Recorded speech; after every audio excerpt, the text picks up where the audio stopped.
Introducing the suspect. Brought to you by Usual Suspect 6. Tap into all the shows.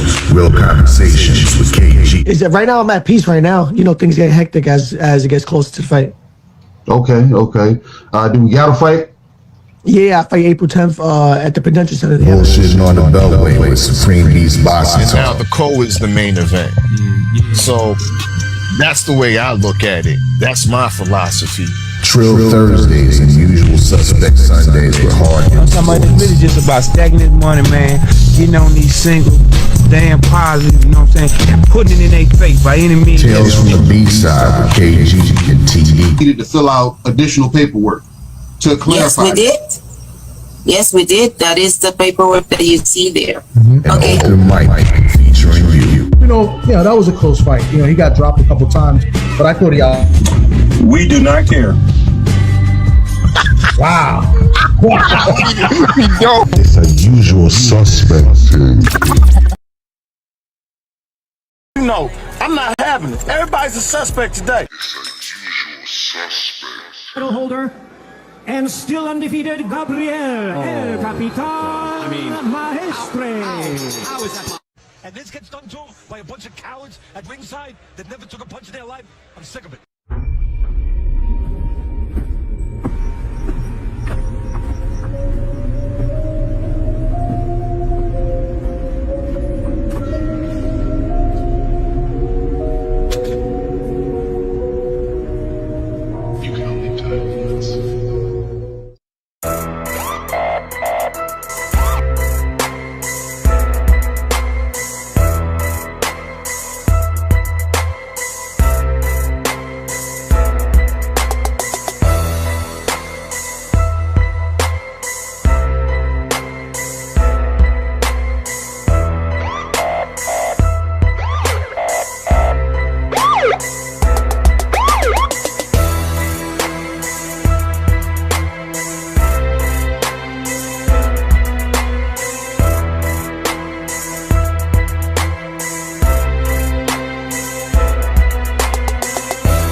Hey, what it do, what it do, what it do, what it do, man.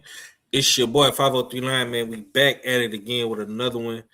Shouts out to the entire boxing community, man. Shouts out to the six. Be sure to shop usualsuspect6.com because you definitely fit the description. And if y'all tuning in, man, this is Usual Suspect today. Hosted by yours truly, man. 5039, man. Hard Hitter Sports Entertainment. Oh, yeah, man. We got a lot to talk about today, man. I hope everybody is having a great Sunday, fun day, man. Memorial Day weekend is in full effect, man. We're going to have a good time today. And, we're going to talk some boxing, man. I ain't been on here in a little minute. You know what I'm saying? If you're new to the channel, subscribe, smash the like button, share that stream down right. It's a Usual Suspect team, man. Oh, man, it went down. It went down yesterday. With Usyk, man, and Rico. You know what I'm saying? In the in the desert. You know what I'm saying? In Egypt, in the pyramids. You know what I'm saying? It was definitely a great. It was a great weekend of boxing. You know what I'm saying?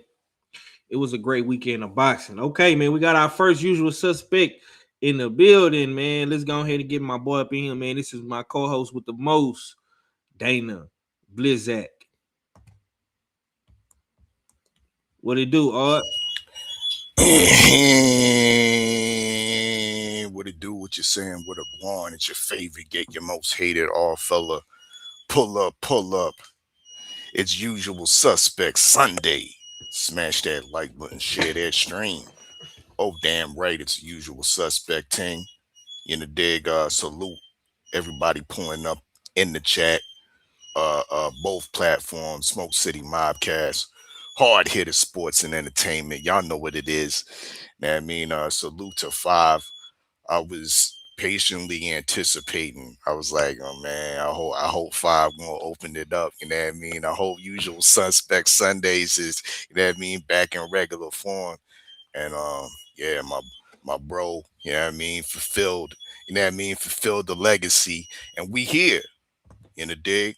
We here, and he is definitely correct. We have had a great weekend of boxing. I mean, a great weekend of boxing. Friday was cool. And Saturday afternoon was even cooler. You know what I mean? Definitely a lot of talking points. Definitely a lot of heartbreak. I don't know about you, Five, but yesterday afternoon, yeah, it was a somber moment for Dana Blizzak. But I'll land the plane on that. I know we gonna definitely be cooking on it throughout the show. Yes, sir. Yes, sir. Okay, man. Let me go ahead and pull it up real quick. I got some ish I want to get into because we got to start the show off the right way, man. The aura of Usyk, man. Oleksandr Usyk may have got the stoppage, but the boxing world is not convinced, man. Rico Verhoeven, or however you say, how you say his last name, Art? Verhoeven. Rico Verhoeven, a kickboxing legend. He stepped into boxing, shocked fans by pushing Usyk into deep waters and making the heavyweight king look vulnerable at moments, man. Now, of course, Big Turk has entered the conversation, calling the stoppage questionable and even hinting that a Rico deserved more time and possibly even a rematch might be in the works, man. Did Usyk show championship composure, or did boxing fans really see cracks in the armor?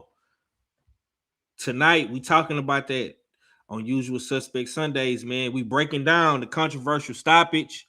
Was Rico actually winning rounds? Did Usyk underestimate him? What does this mean for the likes of Daniel Dubois, Tyson Fury, Anthony Joshua, and entire heavyweight division? We're gonna get into it, man. So on the open segment, man, we gotta really get into it, man. Was this a warning sign for Usyk? Okay. Was this a warning sign for Usyk? And let me pull up my first question, man. This is the first question, and I'm gonna pass it over to Dana Blizzak. Did Rico expose age, wear and tear, or stylistic vulnerabilities in this fight, man? If y'all did not watch the fight last night, or check out the highlights, man. Rico was whooping Usyk's ass for basically for from round 1 to round 11. You know what I'm saying? So he was winning rounds in a lot of people's eyes and the fans' eyes. And Usyk was able to get a controversial stoppage, hurt Rico in the 11th round, going into the 12th round. He got stopped like a couple seconds before the 11th round was over. So that's the big thing today. Everybody in the boxing world is gonna be talking about it, man, because honestly, and we talked about this a little bit as this card was being built up. Before yesterday, we talked about it, and a lot of people, even myself included, man, I was writing off Rico. I didn't think he had nothing for Usyk, man. Usyk is one of our pound for pound kings. You know what I'm saying? He's a usual suspect pound for pound fighter. He's been in the usual suspect pound for pound rankings for quite some time, man. At least the last maybe 2 to 3 years. He's been dominating the heavyweight division. He's dominated the cruiserweight division. We are honestly, me myself personally, I speak for myself. I'm not gonna speak for any of my brothers. Me myself personally, I thought this was a layup for Usyk. I thought this was a tune-up. You know what I'm saying? Some for Usyk to have fun with. Make a whole lot of money. You know what I'm saying? Usyk has ran the gauntlet at heavyweight, so I thought this was a layup for Usyk. You know what I'm saying? I thought this was an alley-oop from Big Turk. You know what I'm saying? This was a another. How can I say it? This was another, like Thomas is saying in the chat, this was like a Street Fighter type fight. You know what I'm saying? We've never seen boxing in Egypt before. We've never seen boxing in the desert. You know what I'm saying? With the pyramids as the backdrop. You know what I'm saying? So we all thought this was just gonna be like a big party in the desert by the pyramids. You know what I'm saying? And Rico had other plans in mind. You know what I'm saying? So with that being said, man, I'm gonna pass it over to my brother Dana Blizzak. This is foreign territory. Did Rico expose age, wear and tear, or just stylistic vulnerabilities, man? What you got, bro? He did a little bit of all the above. I mean, it's definitely questions on what we saw last night. Has Father Time caught up to Usyk? Usyk looked lethargic. We didn't see the regular head movement and feints, the elite Ukrainian footwork that we're accustomed to seeing from Usyk.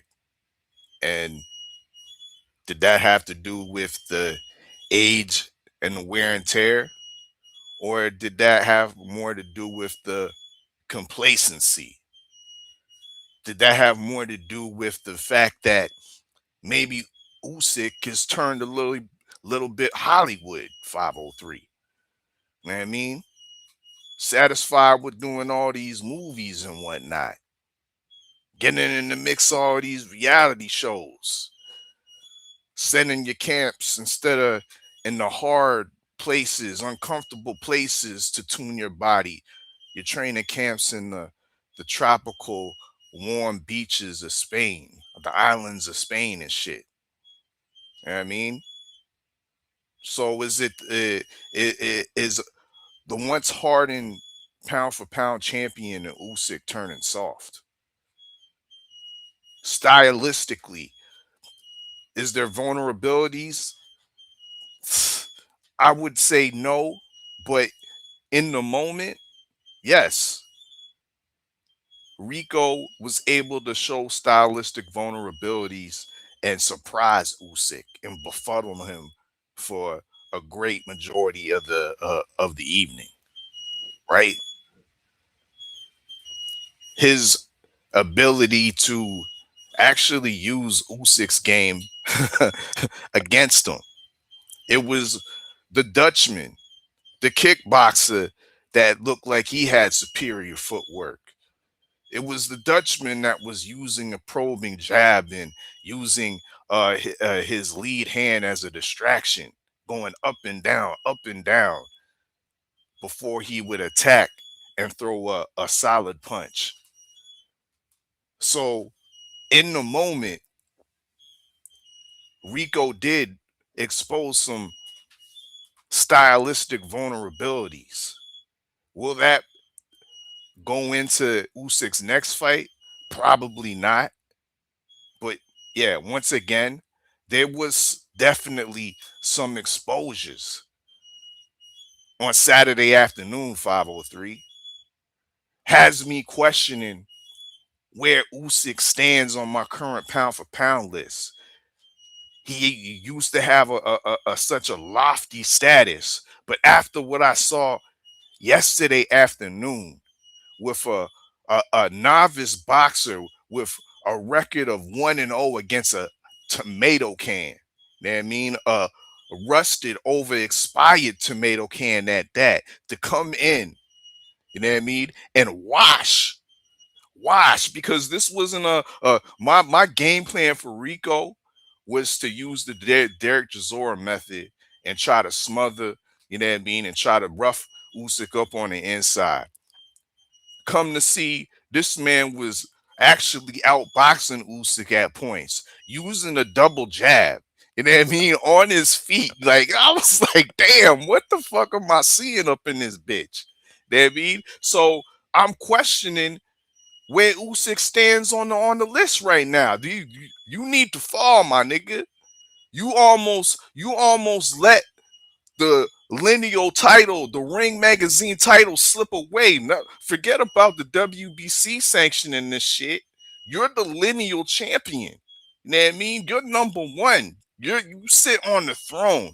And this man, out of all the heavyweight fights you had, 8 heavyweight fights, I think, in the division, and none of these niggas with credentials, former champions, you know what I mean? Great amateur pedigree. They couldn't do nothing with you. But you telling me this kickboxer that been a low key sparring partner for Tyson Fury, that's been trained by Peter Fury for the longest time? You mean to tell me they need a one training camp to make you look like trash, bro? Exposures and vulnerabilities, yeah, hell yeah. And we exposed all that. Land the plane. Yeah. Okay, man, we got our second suspect, man, of the usual suspects, man. We got Mac and the Chizak. I appreciate everybody for pulling up. Yeah, man, all fella got that he got that swing set in the back, man. He giving me grandma vibes, man. You know what I'm saying? That granny highs with the swing set, you know what I'm saying? Yeah. But it's all good. I'm just glad my brothers is here. Cadillac Red, where you at? Don't make me put out an APB on you, brother, because we're gonna talk about Rocco in a few, man. But we got our second usual suspect in the building. You know what I'm saying? We got the good Dr. KG, the storyteller from the B side. You know what I'm saying? He got his new profile pic with him and B Norman, the Assassin Jr. up. You understand me? KG, what did it do, big bro? What's up, man? What's going on with y'all, man? What's up, chat? Oh man, how you feeling, man? How you feeling, man? Coming off that high in Norfolk, man. Oh man, it was cool, man. You know what I'm saying? But it's called balance in life. You know what I'm saying? I ran into a extended vacation coming up this week that's going unpaid. So so it's like it was good them to them be in Norfolk, but then like I said, I had to come back to work to deal with bullshit. So it is what it is. You know what I'm saying? Hopefully, you know what I'm saying, I can get it overturned and it turns into a paid vacation. So but right now your boy, you know what I'm saying, pocket's about to get hit. So but other than that, man, no man, it was good. It was good down there, man. You know what I'm saying? Me being who I am, you know what I'm saying, I'm gonna try to slip into slots that a big motherfucker not supposed to, and you know what I'm saying, try to make some things happen. So, but Yeah. what's going on with y'all though? Man, I gotta ask you about these fights last night, man. I know I know you just getting back into the groove of you know what I'm saying, doing your 1-2, man. But talk to me about Rico, man. Did Rico expose age, wear and tear, or stylistic vulnerabilities, man? How did you feel watching Rico do that to your boy Usyk, man? He's still your boy, right? Yeah, I like Usyk.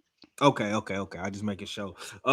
Real quick, man. Salute to my boy Tommy in the super chat, man. He say salute to the suspects with a $5 donation, man. Tommy, pull up on us, man. Where you at, Tommy?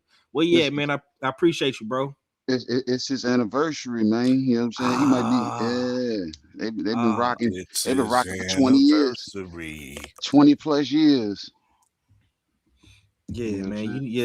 You need to be somewhere in a 5-star hotel, man. You know what I'm saying? Getting your Puerto Rican suave on. You know what I'm talking about? Yeah. Salute to you and the missus, though, man. Happy anniversary to you and your lovely wife, man. If you can't make it, I definitely understand. But go ahead, Kay. Um, I was hearing our fella, you know what I'm saying, speak about Rico, you know what I'm saying, and his performance. Good performance. I wasn't a fan of the style because all it was a redo version of what Tyson Fury does. Peter Fury trained him, bro. What do you Yeah, expect? that's what I'm saying. So, you know what I'm saying? I want to give him a lot more credit because he wasn't just, you know what I'm saying, one fight in, you know what I'm saying? Well, yeah, one fight in the ring, but he's been in the camp, you know what I'm saying? So that mimic of that almost jogging in place style that Tyson Fury does, you know what I'm saying? He held it as his style the whole time. Tyson Fury usually gets up on his toes and, you know what I'm saying, proceeds to flick the jab and box. Rico stayed almost in that running. It's an ugly style to me. You know what I'm saying? You ain't lying. Yeah. And Usyk, Usyk had time, you know what I'm saying, had a hard time trying to figure it out. You know what I'm saying? And I say that because Rico didn't look like that in his first professional fight. That wasn't the style that they utilized. I don't know if Peter Fury was the actual trainer then, but you know what I'm saying, whatever they did in the camp leading up to this fight, you know what I'm saying, they implemented that style, that off rhythm style, um, unorthodox jab, you know what I'm saying? So like our fella said, it was a double jab. Some of the points they didn't look like jabs because the way they came, you know what I'm saying? So like I said, Early in the fight, his jabs were horrid. it was But as the it's fight progressed, he was showing a double jab, KG. but it's just, you know what I'm saying, it was off putting, and I never saw, you know what I'm saying, any like real concern from Usyk, you know what I'm saying? So I was like, maybe he's trying to figure it out. And I was like, maybe he'll go ahead and take this L on the chin if he can't figure it out. But it looks like he's trying to figure it out. Because I was wondering to myself, I said, can Rico maintain this the entire fight? Then I started questioning, you know what I'm saying, something that it really stood out. You know what I'm saying? It was like the crowd was a pro Rico crowd. The commentary was pro Rico. You know what I'm saying? It was almost out of the gate. So I'm just like, is this designed for Rico to win? And then when I started watching the fight, I'm watching the fight and I'm like, all right, this dude, he is he gonna be able to maintain this?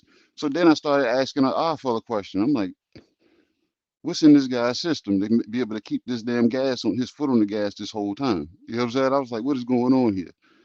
I, I was like, this guy's 260 pounds.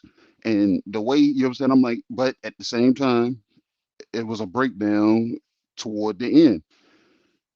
I'm highly disappointed in the stoppage, but I believe Usyk had figured him out that we was going to get the stoppage in the 12th. I don't think he was going to get himself recovered. That's why I was like, it's warranted that he deserves a rematch, but I don't think he does anything past what he did in the first fight, in the second fight, because Usyk has completely, you know what I'm saying, I think figured it out. And I think he may come in a lot better shape. So I don't think he was overlooking him, but I think, you know what I'm saying, he would actually take it in better shape, having more of an account to, you know what I'm saying, to go from looking at Rico and saying, all right, I know what more to study from versus what I had to work from before. So Usyk, you know what I'm saying, he looked bad, but when you can see the fighter not look concerned, I'm like, he obviously sees something that he can work there. You know what I'm saying? But time might not be on his side. And the way damn that whoever that commentator guy was, whoever he was, I don't know who he was, but he was asking for Mike Carpenter's scorecard almost after every round. I was like, bro, who is this dude? I was like, bro, we usually do this what every 3 to 4 rounds. This dude is like, oh, I wonder what Mike Carpenter's scorecard is now. I'm scared to ask. I'm not that good at math, but I want to thank Usyk might need a knock. I'm like, who? Like, bro, you have to understand this is going to be the biggest upset in combat sports history. But Like it was already people but look, ringside were literally shocked with what they were seeing. Like but even the look, staff that was working the whole event. I mean, the but our day fellas, after I was seeing some of their videos, and they was like, "Yo, I was totally baffled with what I was but seeing." but our fellas, they were saying this at the start of the fight, and then the second round they were saying, I was like, who has ever known Usyk to start super fast that you can predetermine what his victory or result going to be is in the second round? Bro, Come Rico on, was that supposed, but Usyk was supposed to get Rico out of there in the third round when no, he had him hurt the first time, bro. no, but Straight but up but and this down. but the damn unorthodox style rewrote that, and that's the science to it. That's the science to, you know what I'm saying, the boxing. You know what I'm saying? Yeah. You can say, oh, I'm gonna do this, I'm gonna do that, and based on who I've been in there before. But when you get in there with a style that looks a certain way, when you get in there with a style that looks a certain damn way, bro, that shit will damn have you like, hold on, all right, now let me revamp this. So, like I said, but for them to try to predetermine what the result was supposed to be after the second round, I'm like, why are they damn reaching so far? You know what I'm saying? It's like, Bro, you're reaching the same way. You saying the man when made it through the 12th. Let that man live and show. Let that man die on the shield. nah, yeah, he was going down the shield in the 12th. That's what I'm saying. That's what Yeah, I'm yeah, saying. yeah, Yeah, yeah. yeah, that's what I'm saying. We Yeah, gonna get to that. We gonna get to that. We gonna get to that because I don't want y'all to overstep on the questions. But I got some more shit in the tuck. All right, my next question. Like I say, man, the controversial stoppage, right? It was a lot of controversy in this. The fans is overreacting. Some might be living in the moment. Um, but we gonna talk about it, man. Like I say, this is just the opening segment, man. Um, are fans massively overreacting because Usyk standards are ridiculously high? Um, the standard of Usyk, man. When we talk about Usyk, we talk about pound for pound. We talk about greatness. We talk about legacy. We talk about being the ultimate role warrior. Going through the gauntlet, beating everybody that's in your way. I mean, Usyk has done that. Um, do do y'all feel like the fans are massively overreacting because of Usyk's standards and them being so like ridiculously high? People think so much of Usyk, you know what I'm saying? Kay, I'll let you finish cooking, bro. What's your thoughts on that? I really don't know. You know what I'm saying? Because like I said, the fans are fickle, man. You know what I'm saying? It's like it takes a certain performance for them to be up, and then a certain performance for them to be off. You know what I'm saying? And be done with a person. Just like when I first came in, what was your question to me? You asked me a fan question. You said Usyk still your boy. I'm like, yeah, I'm a fan of Usyk, but you know what I'm saying. But when Mm-hmm. at the end of the day, I like to look at what is boxing. You know what I'm saying? So I'm just like, all right, it's cool, but if he laid an egg, you know what I'm saying, he laid an egg, you know what I'm saying? And he laid an egg based off of trying to find, you know what I'm saying, an adaptation to the style that he was dealing with. And like I said, having not really like a true body of work to devise a plan from. That you know what I'm saying, that was the thing, you know what I'm saying? Because Peter Fury, him and damn Tyson Fury, they probably was like, hey, let's try this. This is what Tyson wanted to do, but we couldn't do it because of this. So you know what? Hey, Rico, you're capable of doing this. You know what? Let's see if we can maintain this. And probably that's what they drilled in camp. And like I said, and once they saw it, they was like, oh, he can't damn find he can't find Rico. Let's go ahead and stay with it. But like I said, Usyk to me, he still looked like it was like no worry there. It was like, no what, I just got to damn figure it out. I just got to figure it out. You know what I'm saying? And it's crazy that it took what the tenth round to get the damn knockdown, and then the 11th round to, you know what I'm saying, to get what we was getting. But I was like, it's like I got mad. You know what I'm saying, when the referee jumped in, because I heard the 10-second clap. I heard the clap. I heard that clap. As soon as I heard the clap, I was like, all right. And then when he stopped and then to put the mouthpiece back in, I said, bro, this round is over with. You know what I'm saying? So I was like, I don't know if that was the referee trying to make up for him causing the pause in between the damn putting the mouthpiece in. But at the same time, I'm like, bro, you just fucked up the whole last part of this round. But Mm. but you know what I'm saying? But Rico, to me, he wasn't. I didn't think. I was like, yeah, Usyk has sees this and knows he has to jump on him in the 12th, and I don't think Rico has another gear, because his gear was to do what it was doing the whole fight, which was working until the breakdown. So, like I said, the fans they're gonna hold it there, and then the critics are gonna say the shit that they're gonna say, because it's Usyk for one, and a lot of people have him on their pound for pound, and they say heavyweights ain't supposed to be there. And then Usyk didn't fight their favorite fighter when they wanted him to fight him. And you know what I'm saying? So it be the spin to it. So like I said, but me looking at it through the boxing lens, it's ugly, you know what I'm saying, on Usyk's behalf. And he ain't got too many places to run now, because it's either the rematch with Rico, but I think he would be figured out, or he had to go find out what damn Adji Caballero is them talking about. Yeah, for me, before I let all fella cook, but for me, I'm gonna say this, right? Fans have a right to react however they want to react. We are the consumers, we are the paying customers in the situation, so we have a right to, feel however we want to feel.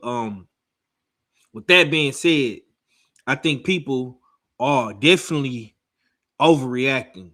And it's justified. You know what I'm saying? Nobody, listen, man. The last time we seen a chink in Usyk's armor was when he fought Derek Chisora.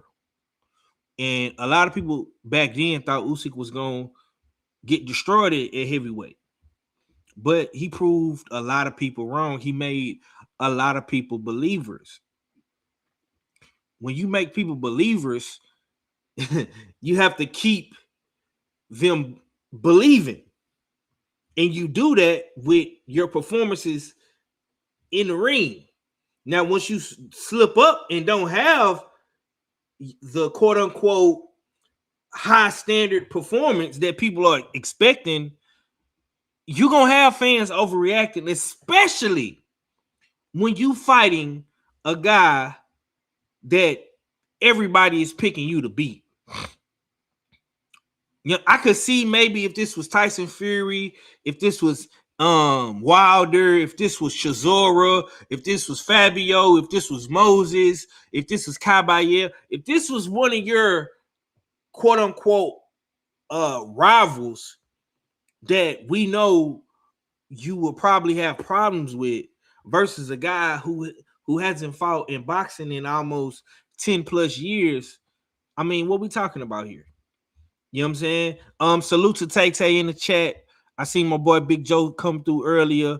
Salute to the homie 1998 Philip Lopez. He say Rico Roy was almost champ, never got tired. Oh, so you calling him Rico Roy? Wow. Y'all saying that man was on them roids, huh? Okay. Phil, I'm gonna pass it to you, man. Take us home on this topic, bro. Are the fans massively overreacting because Usyk's standards are ridiculously high? What's your thoughts, bro? That was overreaction right there. The boy looked so good, kept his form for damn near, you know what I mean, 10 rounds. We questioning if he on roids, you know what I mean? Yeah. We're questioning he ain't been on no clean boxing program.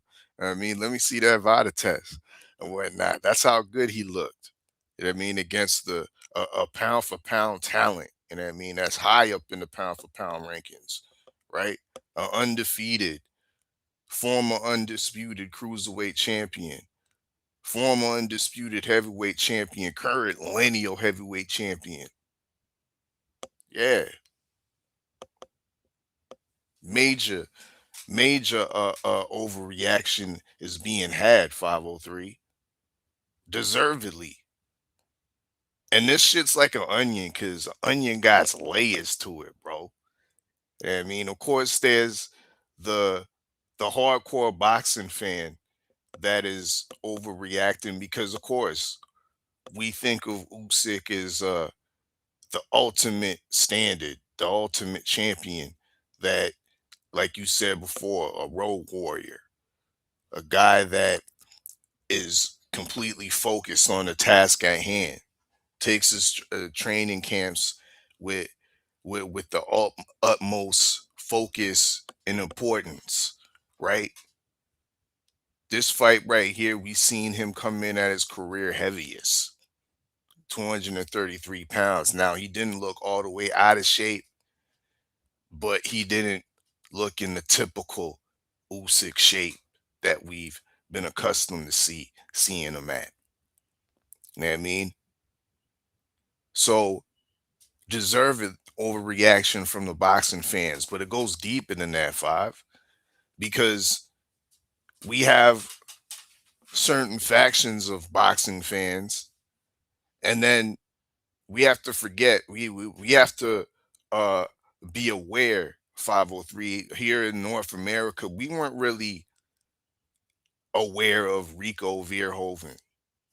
Kickboxing is not a big sport over these ways, right? It's not carried by no major sports network for us to know who Rico Verhoeven was. Maybe if he crossed over to UFC, there would be a larger portion of North American combat sports fans that would know who Rico Verhoeven was. But in Europe, 503, this was a major crossover fight. So not only do you have boxing fans criticizing this stoppage and this call, you have MMA fans and you have kickboxing fans. The millions of fans that were watching all over Europe, specifically in the Netherlands, where Rico Verhoeven's home is, they're all criticizing this shit. Factions of MMA fans saying that this is why I don't fuck with boxing, because it's corrupt. Boxing's garbage. This was rigged. Because you know what the main theory or the main narrative that's going on right now amongst MMA and kickboxing fans is that the fight was rigged for Usyk to win because they didn't want a kickboxer to beat a heavyweight champion, a guy that is viewed as one of the best in the sport. It would be too embarrassing. So they took that away from Rico. And we can't, that's deserved criticism. You can't take that away because that's what it looks like, bro. You have certain factions looking at OG Turkey Johnson sideways, to the point where OG Turkey Johnson had to shut down the comments on his social media because boxing fans, MMA fans, kickboxing fans were flooding his shit because they're Yeah. outraged. So let me get this right. People mad at Turk because the ref decided to stop the fight early? They mad at Turk because of that? They mad at Turk because they feel like he had a play involved into the result. Let's be real. If you look at the back of the referee's Uniform. What it say? 503. What, ring and Riyadh? Yup. Riyadh season. Yeah, that's crazy. All right, man. Let's go ahead and get into the controversy. Dana Black, stay on the Mizite because I'm coming right back to you, man. Did Rico get robbed of a real finished? Should the referee have let it continue? Was Usyk truly taking over? Did Rico deserve the opportunity to go out on his shield, man? These is all questions that need to be answered in this next segment, man. The controversial stoppage, man. Like I say, for me, listen, man, we tell y'all this shit all the fucking time. We say this every other show, every other stream, bro. KG has said it, R has said it, Red said, Max said, every Thomas said, Shower said, Queen, everybody says it, bro. Like, when you take your ass across that pond, and I don't know what Egypt is or how far Egypt is from the UK, you know what I'm saying? But I'm gonna let all fella cook on that, you know what I'm saying? But we all know how them referees get down over there across the way, you understand me? Across that Atlantic, you know what I'm saying? So all fella, man, did Rico get robbed of a real finish? What's your thoughts, brother?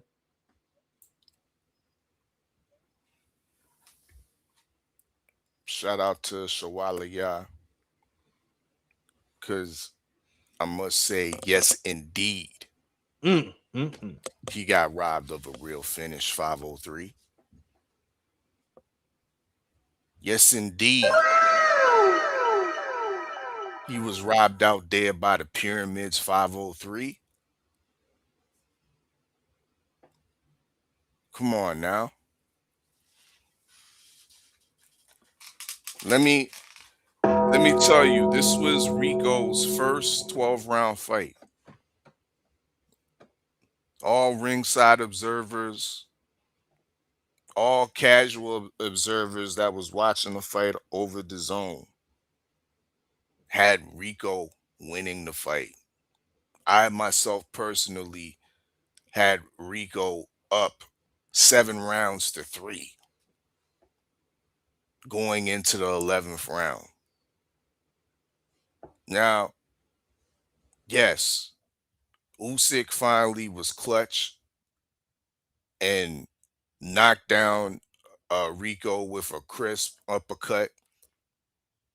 Rico went face first into the ropes, was able to get up before the count of 10. Once again, shame on the referee for messing up that situation. Instead of forcing Rico to continue to fight, he gave him an extra break by putting that mouth guard back in, washing the mouth guard, getting him into the corner, and putting it back in. Unnecessary. But that's the fault of, once again, of the referee, Mark Lyson, British referee. The British refereeing is on spotlight.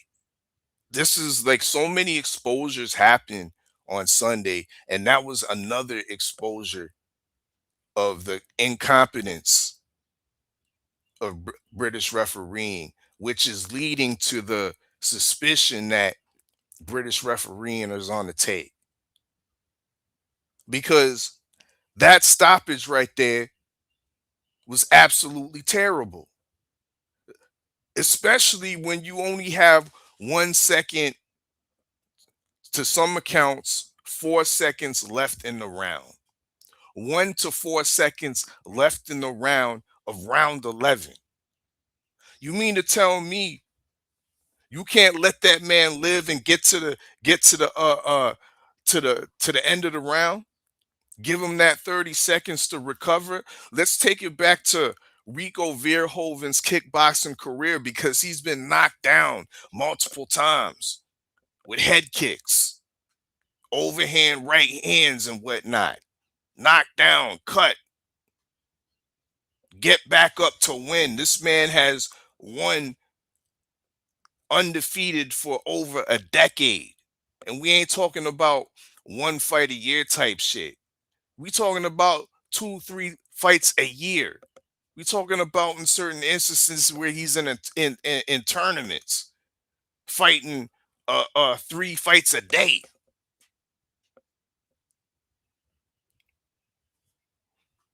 So we're not gonna let that man live to the 12th round and go out on his shield. He would. A lot of us said he wasn't even supposed to be there. He was supposed to get outed in the early rounds, but he didn't. He was really trying to rewrite history over there in Egypt. He was outboxing the master boxer, and he was almost there. 503, almost there. But not only did Rico get robbed, I'm almost finished. Not only did Rico get robbed, you know who else got robbed? 503. Yeah, who you talking about? Usyk got robbed. Usyk got robbed of a conclusive finish, right? We over here debating, and we over here criticizing the ref. But Usyk could have got that viral moment, that viral finish. There would be no arguments. There would be no questioning the next morning. All that lackluster performance in the early rounds could have been written off with a conclusive finish, and the referee robbed Usyk of that as well. So both fighters lost in my estimation, not lost, but was robbed of their moment on Saturday afternoon. Shame on the British refereeing system. Shame. Hold on, real quick, bro. How does a British referee get a job in Africa, in Egypt? Shouldn't the Africans, like the African Boxing Commission, shouldn't they get dibs on that fight? Hey, you're gonna have to take that up with OG Turkey Johnson. I'm asking you, bro. Who was utilizing, and that's what I'm telling you. You're gonna have to take that up, because right now, Riyadh Season and OG Turkey Johnson primarily utilize the British Boxing Board of Commission as the commission that oversees these bouts, whether it's in Egypt, whether it's in Riyadh, Saudi Arabia. Yeah, that's what they do. But Egypt that's why we see these British refs. Right. Is Egypt a part of the African continent? Right. Yes. Correct. Right. Okay. I'm just making sure the logistics is aligned. But like I said earlier, in my previous dialogue, 503, did you see the refs uniform? On the back of it, the patch didn't say no Ring Magazine, but it did say Riyadh Season. Goddamn Turk. All right, KG. Yeah, all fella, he said a lot, man. Did Rico get robbed of a real finish, man? What say you, bro? Yeah. Anytime Michael Buffer, you know what I'm saying, can say at 2 minutes and 59 seconds, referee calls a stop to the fight. Only way that's acceptable is if a punch was thrown at 256, 257, 258, and it knocked Rico down. That's the only way I can see the referee jumping in and doing something like that. Not with a barrage of punches. Though all of them, I want to say all those, majority of those punches landed, but it's still at the same time, you heard the clap, 10-second clap. You should have allowed that. That meant, and like I said, he was right there by his corner too. He wasn't too far from his corner. So that could have continued. So he was robbed of given the privilege of going out on the shield. And like our fella said, Usyk was robbed of, you know what I'm saying, of a potential viral moment. You know what I'm saying? So it was nasty all the way around. You know what I'm saying? So the referees came as a package deal with OG Turkey Johnson. That's why he had Riyadh on the back of his shirt. You were right. The commission there in Egypt, if there's a commission in Egypt, you know what I'm saying? Because Africa being a continent, you know what I'm saying, different countries has different. So I don't know how that worked out. I couldn't even tell you. You know what I'm saying? But I don't know. When was the last time we had boxing in Egypt? So I don't know. Maybe they brought all their cups, plates, and knives and forks with them, and the referees was part of that. And this guy was just, they rolled the dice, and he happened to, you know what I'm saying, be able to make that trip. So, but I don't know. Everybody got robbed. Fans got robbed. Yeah. Yeah, everybody got robbed, you know what I'm saying? Because everybody, you know what I'm saying, wanted to see this, and everybody was on the edge of their seats, and I still don't know who that commentator was that was on the edge of his seats. He got robbed because he must have had money on Rico. You know what I'm saying? Because he was like, oh my God, he was, you know what I'm saying?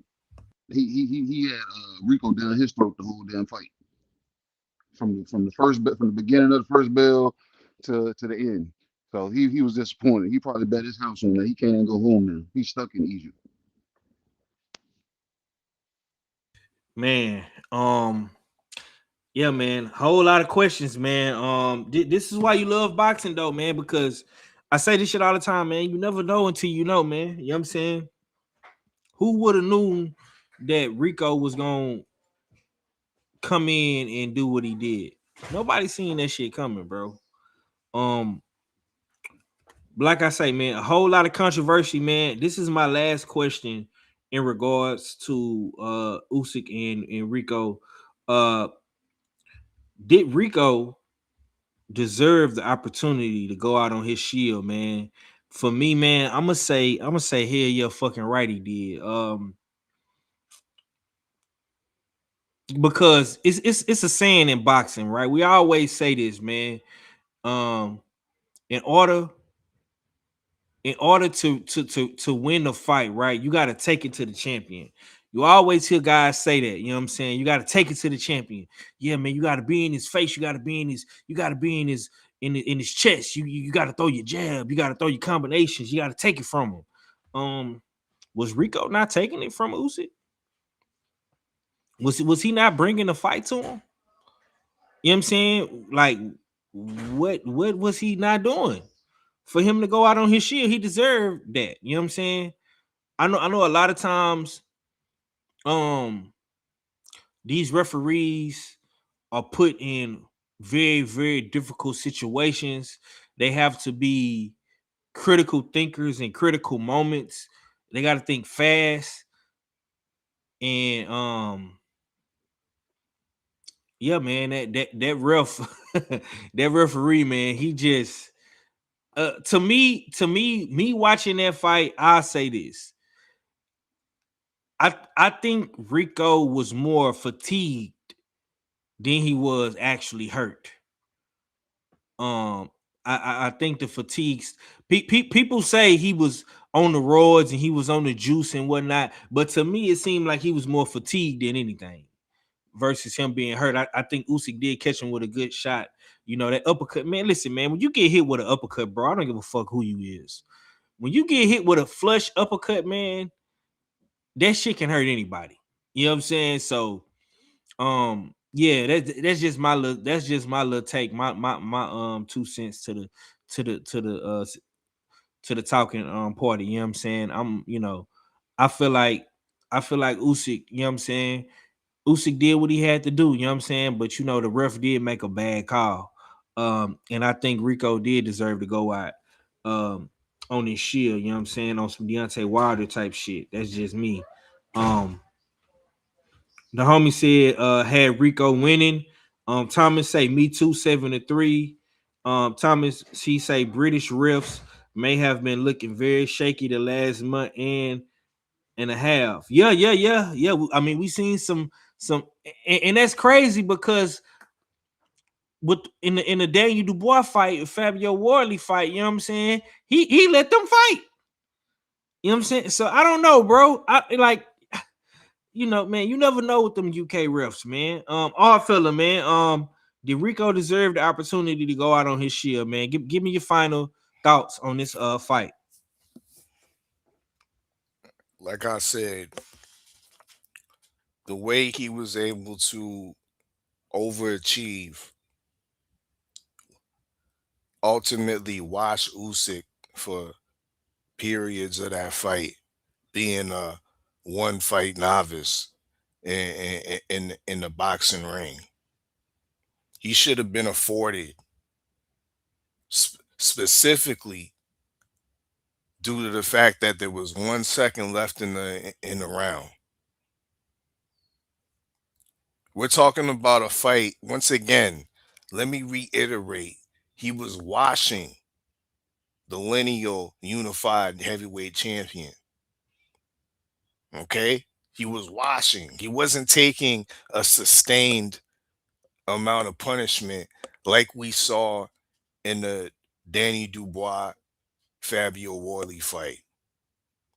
It wasn't it wasn't like there was a massive back and forth throughout large periods of the fight where both fighters were accruing damage. Majority of the damage was done. There was a flurry in the third round where I think Rico was stunned, and of course what we saw in the 11th, right? So being that this man hasn't sustained continuous repeated damage throughout the fight, let that man live to the 12th. Understand that this was his shot. This was his shot to be the next Buster Douglas, because he was in a similar situation. The man's mother died during this camp for this fight. Hold on. Who mother died? Rico. Damn. Yeah, the man's mother died during the camp for this fight, and this is the type of performance he puts on, and the ref wouldn't allow him, give him that opportunity to go out on his shield. So yeah. Damn, bro. Land a plane on that, bro. Damn, man. Yeah, you just fucked me up with that one, bro. Man, sheesh, Luis, bro. Good googly moogly. Yeah, man. Yeah, I hate that for that brother, man. That's crazy. KG, man, close us out on this, bro. Did Rico deserve the opportunity to go out on his shield, man? I'm gonna keep it short. Our fella said enough, man. You can move on, man. Okay. Yeah. Okay. Man. Okay, so my next thing I wanted to get to, man, we gotta talk about this because the UK is cracking right now, man. The UK has a plethora of champions now, man. And it's just it's getting to the point, man, where these boys is, to me, they low key on a little run right now, man. I don't know if people really want to get them credit for that, bro. But for me, man, I gotta give credit what credit is due. When you look at the landscape of boxing, right? You look at Hamza Shiraz, you look at Dalton Schmidt, you look at Daniel Dubois. You look at all these different guys coming from the UK. And for me, I'ma just say I like what I'm seeing, man. I like what I'm seeing. You know what I'm saying? Because we just seen another UK guy last night get the win, and he is the Reggie champion. And salute to US6 on IG for posting this, because you know, he's a factor now at 147 in Jack Catterall. You know what I'm saying? He definitely is somebody that we have to talk about. You know what I'm saying? So last night we got two UK champions was crowned. Hamza Shiraz has the WBO belt, and Jack Catterall has the WBA Reggie belt, and it's looking like he's gonna have to fight Rolly in a mandatory challenge. You know what I'm saying? Let me screen share this real quick so y'all can get a visual of what I'm talking about, and we're gonna get to it. So let's see. Yeah, so we got my man's Jack Catterall, you know what I'm saying? And of course we got Hamza Shiraz as well, man. And the new Reggie champ, Jack Catterall, knocks down Gilsoff en route to wide unanimous decision. And of course, Hamza Shiraz destroys Aleem Bejic in 2 rounds with a vicious body shot. And now he has 168-pound champion. You know what I'm saying? You also have, like I say, Daniel Dubois. You got Dalton Smith. You got a plethora of UK champions, man. So I want to ask y'all this, man. Who becomes the next UK superstar after AJ Fury Usyk era ends? You know what I'm saying? You got a lot of different fighters to pick from from the UK, you know what I'm saying? KG, who do you think is going to be the next guy in the UK? First, what you were saying, you're liking how the UK is moving and what they're doing. I don't know what their social media circuit is like over there, but over here we're social media first. You know what I'm saying? So all our favorite fighters and you know what I'm saying, fighters that we don't like is going back and forth on X and IG and you know what I'm saying, got content creators supporting them and you know what I'm saying, nefarious ways and stuff. You know what I'm saying? So it's just I don't know, man. So when it comes to that, maybe they're focused on fighting over there. And the fights that they can, you know what I'm saying, that they can get and the fights that they can put on. Maybe that's what it is, because I don't hear too much about UK fighters, you know what I'm saying, caught up in the pipeline of, you know what I'm saying, the social media shit. I only hear about them when it's time to fight. So I don't know. But as far as the next, ever since Hamza has gone up, bro, at 68, I think he's comfortable there. And I think they got trouble there with him. So he might be the it guy at 68, you know what I'm saying? Especially seeing how the Christian and Billy and Canelo fight will go in September. You know what I'm saying? I think it's going to determine, you know what I'm saying, what the landscape really is. Because if Canelo wins, I don't think Canelo would fight Hamza. I don't see that fight happening. So that'll be like a hold up in a sense. But if Billy fights him, I can see Billy wanting to fight Hamza Shiraz to keep it going and keeping it on that side of the water.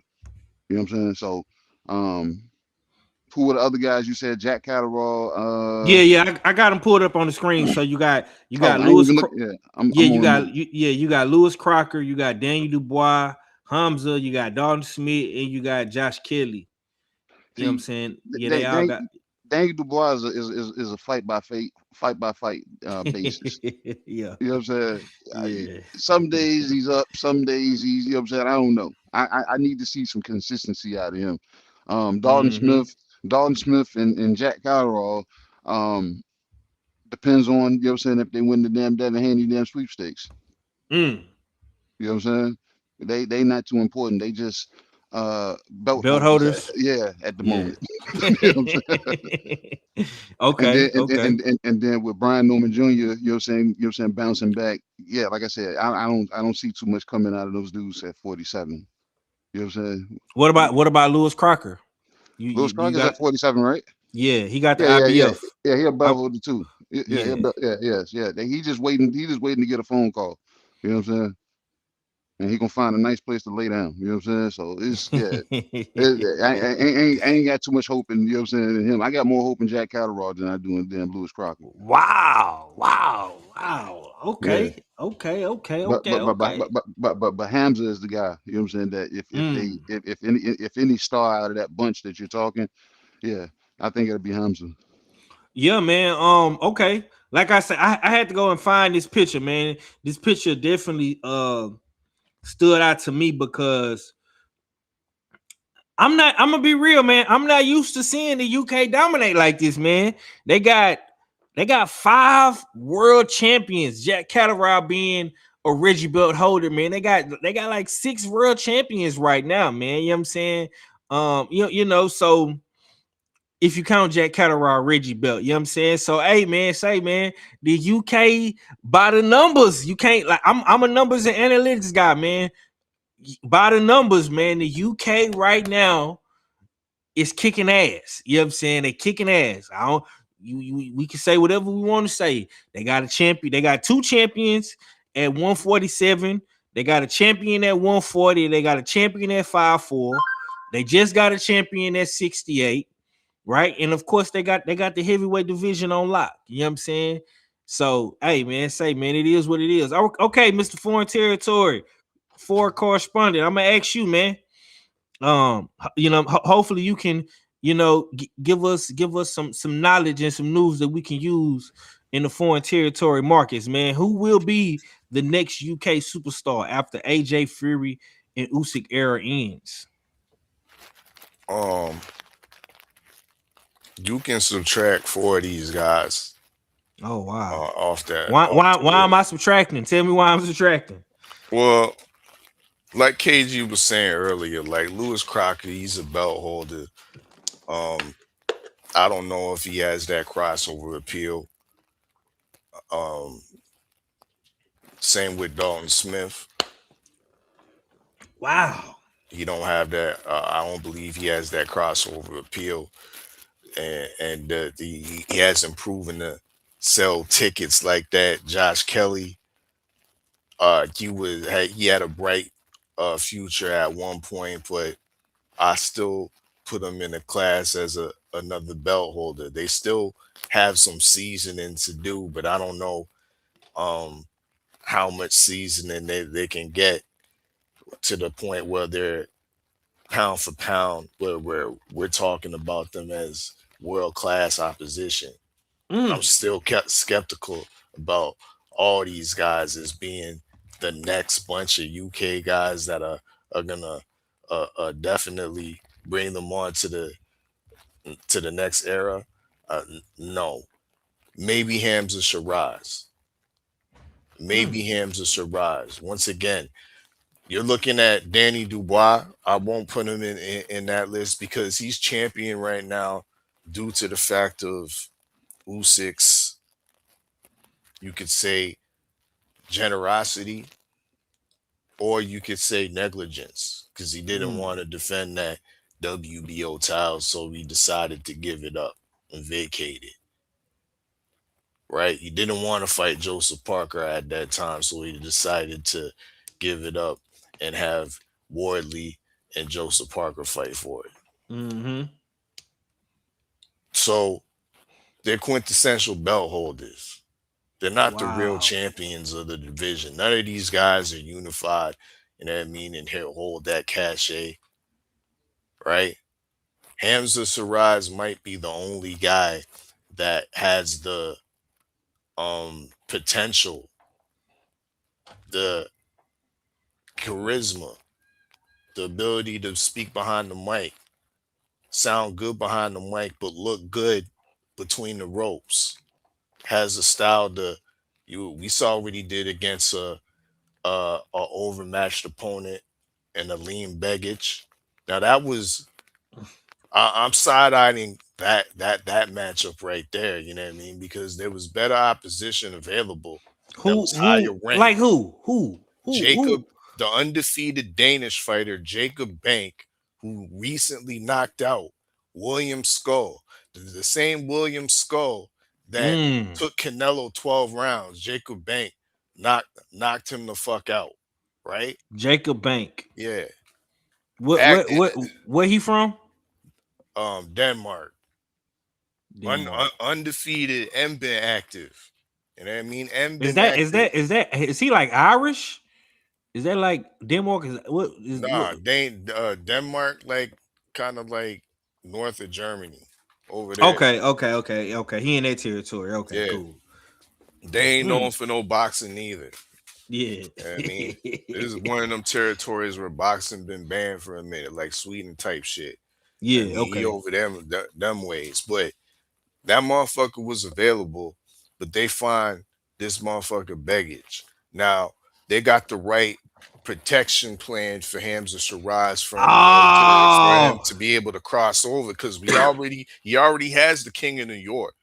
You know what I mean? Now he has a WBO title. Why Hamza got to be on a protection plan, man? And now all of a sudden they're talking about Canelo next. Totally writing off Billy like he's not even around, and that like he's not getting the next fight against Canelo. Why Hamza got to be on a protection plan, bro? Because like I just showed you, the number 3 ranked Jacob Bank was available, but however, Baby Turk Shiraz fights a guy that was European level at best for the WBO championship. You know what I mean? In front of the pyramids. Where was Frank Warren? Nowhere to be seen. Yeah. So, and another guy we can't forget that's not on this up on this graphic that they're handing the keys to is Moses Atuma. You know what I mean?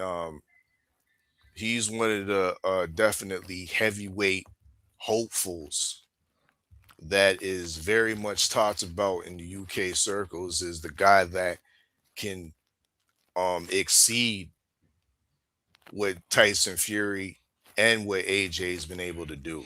Yeah, but Moses is not a champ yet, though. Maybe not boxing. He's not a champ yet, but you said the young UK stars that are gonna bring UK into the next era, bro. And he's one of those guys. You know what I mean? He could have easily been a Reggie champ like Catterall. You know what I mean? If the time was right.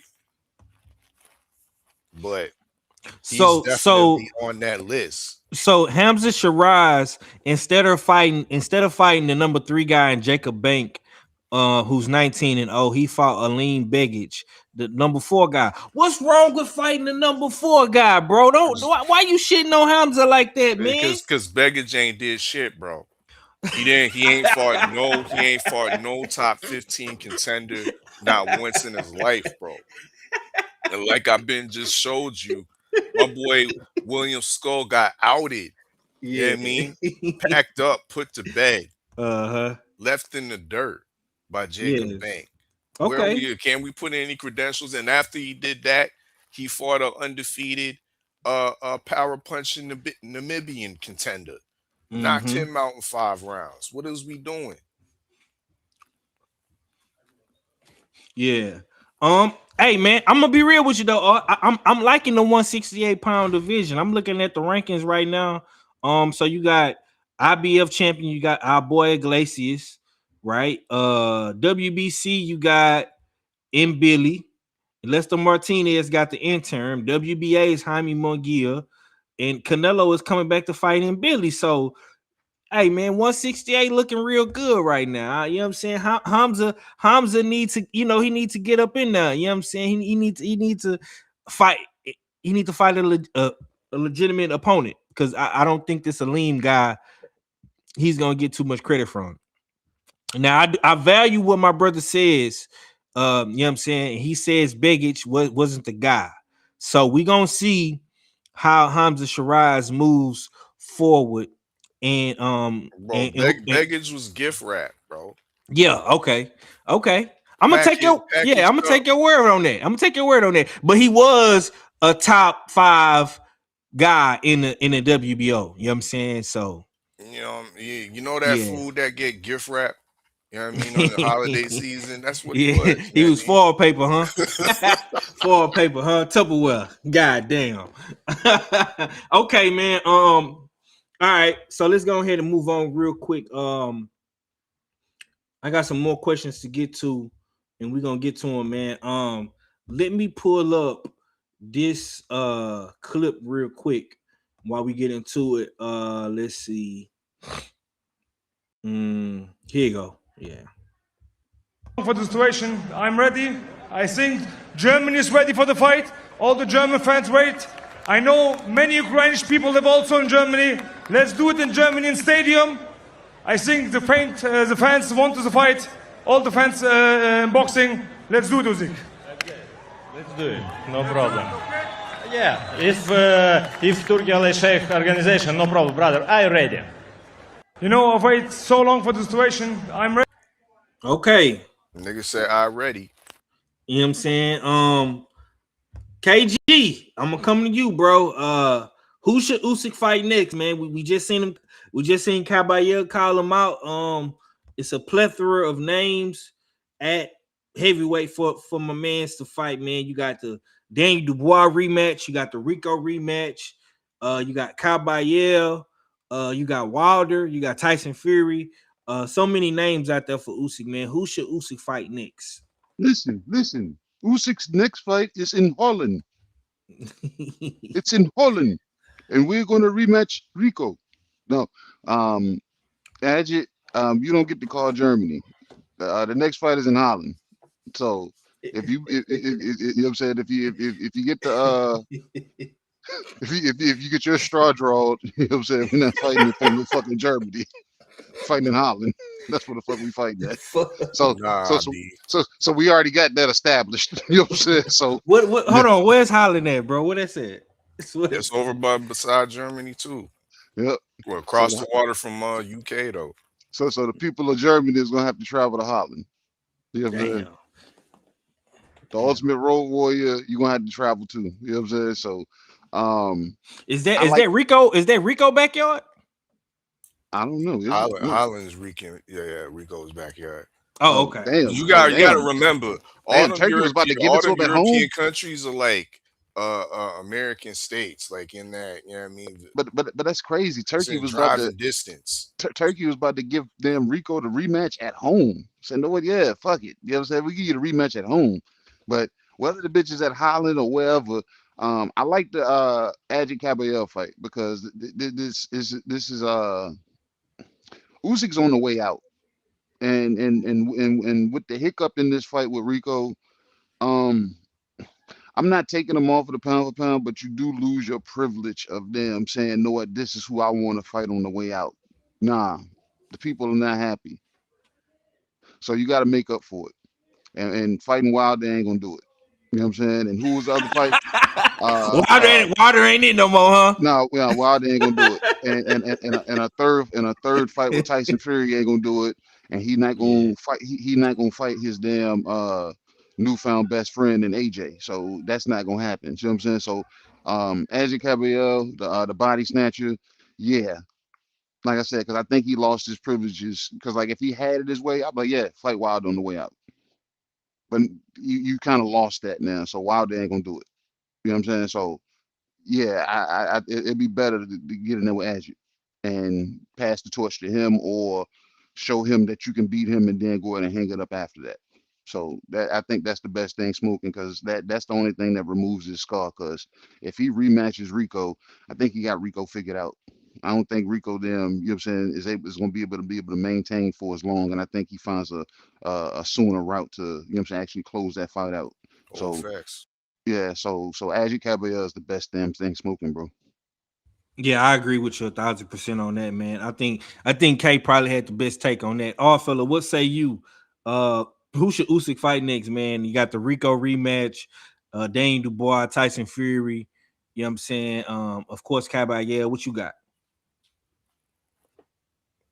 Usyk done fucked up, bro. Damn. And man, we shouldn't even be talking about this, bro. He should have retired gracefully after the Danny Dubois knockout. Greedy belly. That's what he should have done. Greedy belly. He's making fun about niggas about greedy belly, but he turned into the greedy belly for the love of the dollar. Greedy Billy, baby. You know what I mean? For the love of the baggery. Yeah. You know what I mean? And that baggery had this guy looking pedestrian against a kickboxer, bro. Who should he fight next? Ajit Kabayel is so deserving of this championship shot. He's been patiently waiting, being respectful, not over outwardly calling him out when he had all the reason to do so. You know what I mean? But this time, he made sure he showed up to Egypt. You know what I mean? And he's been hearing what the streets have been saying. He's been listening low key to what OG Turkey Johnson been saying. And of course, OG Turkey Johnson loves giving out secrets. You know what I mean? He loves spilling the tea, so to speak. And in the lead up to the fight, he's talking about, yeah, Usyk don't like talking about the future, but we got a nice surprise for him in Turkey. You know what I mean? So ultimately, now we think, okay, low key, this Rico fight, Rico has no chance because they're already planning Usyk's next fight in Turkey. You know what I mean? And if it's in Turkey, possibly it's gonna be Ajit Kabayel as the opponent for Usyk in Turkey. But from my loose knowledge of the situation, Ajit Kabayel he's from Germany, but he's from Kurdish descent. And from my loose knowledge of the whole geopolitical structure over there and and situation, there's a problem with the Kurds in Turkish. So he came to Egypt, came into the ring with the German World Cup soccer team jersey on. I mean, one of the most identifiable soccer jerseys out there. That German, that I forget, it might have been the 88 World Cup soccer jersey. He came in with that on just to make OG Turkey Johnson we gonna have this fight in Germany, not no Turkey, in Germany. We can sell out stadiums in Germany. You know what I mean? There's a huge Ukrainian base in Germany. You know how I know that? Because two of we can call them legendary brothers in Vitaly and Vladimir Klitschko. We all complained as North American boxing fans that they ruined the heavyweight division. You know why? Because they was based in Germany. Ukrainians, two Ukrainian brothers that held down the divisions for decades, bro. So the base is there. So fuck what they talking about in Holland and shit. Rico gonna have to wait. I mean, he's deserving of a rematch, but not immediately. Big boy business needs to be attended to. Ajit Kabayel and Usyk need to fight next in Germany because it makes all the sense in the world. Big stadium fight. You know what I mean? You got all the German fan base. You got the Kurdish fan base that can freely go. Who knows if they're gonna get persecuted if they have in the Turkey? I mean, they won't be be able to openly express themselves and cheer like they want to cheer if it's down in Turkey. Let them do let them live in Germany and get this fight done. I mean, Usyk's next fight should be Ajit Kabayel, straight, simple, and plain. The waiting's over. Well said. Well said. All right, man. I agree with my brothers wholeheartedly. You know what I'm saying? We definitely need to see Caballero get his shot. You know what I'm saying? And that's that on that. All right, man. I was trying to wait for Cadillac Red to pull up, man, but we got to talk about it, man. His boy, man. Rocco. Rocco, man. Rocco got put on a t-shirt yesterday, man, in the second round of his fight. This was his. I don't know if you deem Guido as a step up fight, but this was his official step up fight against a heavyweight contender and Torres and Sanchez. Torres fought Frank Sanchez, man. Yeah, this was bad, man. This was bad. I'm lost for words, man, because I didn't see that coming. You know what I'm saying? We didn't really talk about this fight as much. We didn't do no predictions or pick'ems because we taking a break from the pick'ems right now in the fight pool. But shouts out to Frank Sanchez. You know what I'm saying? The Cuban, the goddamn Cuban Flash, man. A lot of the Cuban boxers have been losing. But Frank Sanchez, you know what I'm saying? He got it back in blood for the Cubans. You know what I'm saying? So salute to him for that. KG, I'll start with you first, man. Was Richard Torres overhyped, man? Was your co-host boy, man, Rocco, was he overhyped? I tried to tell y'all motherfuckers I had never been sold on Rocco. Like, and I'm not writing Rocco off saying that he can't bounce back from this. Oh my God. But at the same time, I had never had high hopes for Rocco. You know what I'm saying? Though, you know what I'm saying? He what was he, a silver medalist?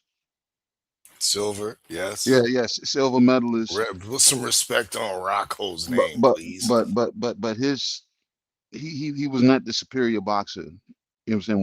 When you look at both of these fighters.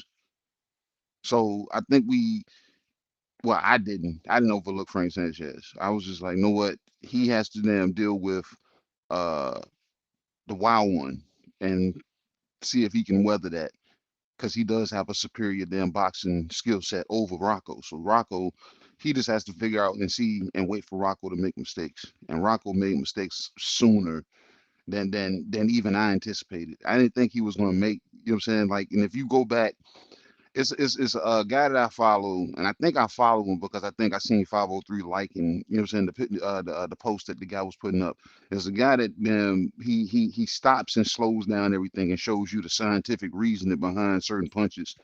Um Frank Sanchez, he kept baiting Rocco, like not throwing the punch at the face, but he kept throwing it toward the shoulder.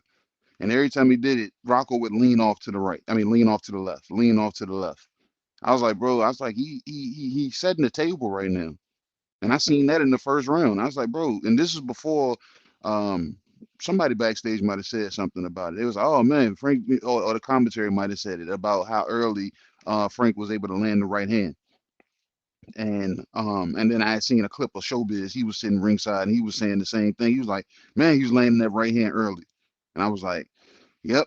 I said he's just gonna bait Rocco because I say because Rocco has the crazy thing. Rocco would jump on every one of his previous opponents.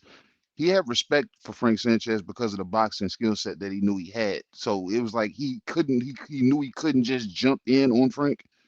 But at the same time, it might have been the best plan that might have got him somewhere that would have had uh Frank on the back foot and had him flustered a little bit. But Rocco stayed where there was space and gave Frank Sanchez opportunity.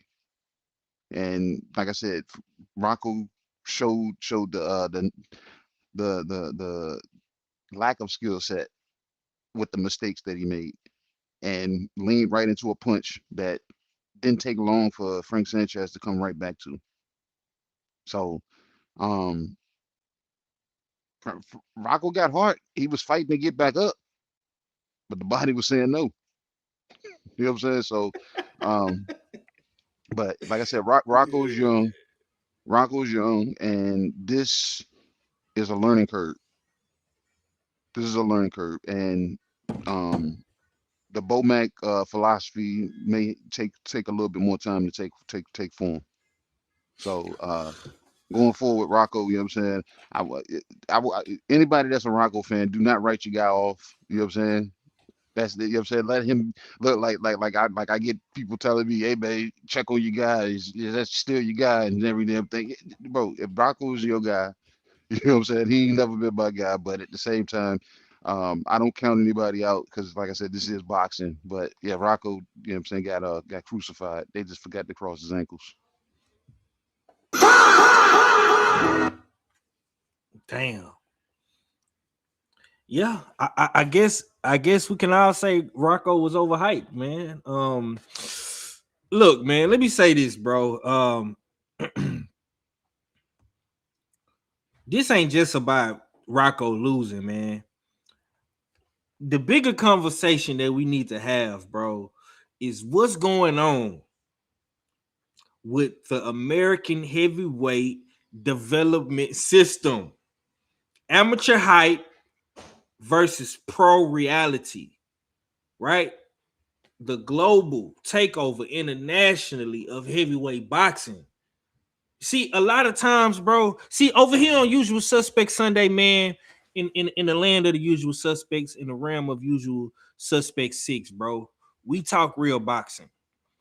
We not fanboys. We might like certain guys and root for certain guys, bro, but when you come to our show, bro, we are going to talk boxing on a global, international scale. We're not just going to talk about Devin Haney. We're not just going to talk about Shakur. We're not just going to talk about little Tinky Tank. We're not just going to talk about the favorite, popularity, most popular guys who's winning the popularity contest for clicks, views, and likes and shit. Right? We've been telling y'all for a long time, bro, that the American heavyweight boxing landscape is spread thin. It's short. We don't have that many heavyweights over here, gang. And with Rocco losing in Egypt, in foreign territory, of all people, he loses to a Cuban. Some call me a Cuban sympathizer, right? But I'm the first to tell you, bro, I didn't see Rocco getting knocked out in the second round. And how he got knocked out, bro, it was very, very simple but deadly. I don't even think Uncle Frank put a whole bunch of pop in that punch. He just placed it so beautifully. And this is what I love about the Cubans, man. Them Cuban guys, they can be real technical. You know what I'm saying? And I know Uncle Frank got that. He got that in him. Pause. Right? I just don't understand how come America, we could keep having all these great stories, but we don't have any dominant heavyweight champions no more, bro. When you look at the heavyweight landscape, right? Of course you got Usyk, you got Daniel Dubois, you got Zilly Zhang, you got Tyson Fury, right? Now we got Frank Sanchez, you got Joseph Parker, Fabio Worley, Moses Atuma, Lawrence Okoli, Tony Yoka. You got so many good international heavyweights, not American, bro. Just keep that in mind. You know what I'm saying? Oh, fella, I'm gonna ask you, brother, this foreign territory, man. Uncle Frank is Cuban. Was Richard Torres overhyped, man? What's your thoughts, bro? No, I don't think he was overhyped. I think he was overhoped. He was overhoped. I was one of those guys. I mean, they wasn't putting Top Rank wasn't putting heavy hype behind uh uh Rocco Torres. You know what I mean? He wasn't headlining events like that and shit. You know what I mean? He was over there. He was being exported as a Riyadh season fighter. I mean, give him that opportunity. Go over there. You know what I mean? And see if he can be great. Now, we ain't gonna slander Rocco like he ain't shit. He had some good wins. He beat Brandon Moore, another uh underrated American heavyweight with an undefeated record that Rocco took his O. Okay. The Guido Villanello, that was a tough fight nonetheless, but he came out of that with a win.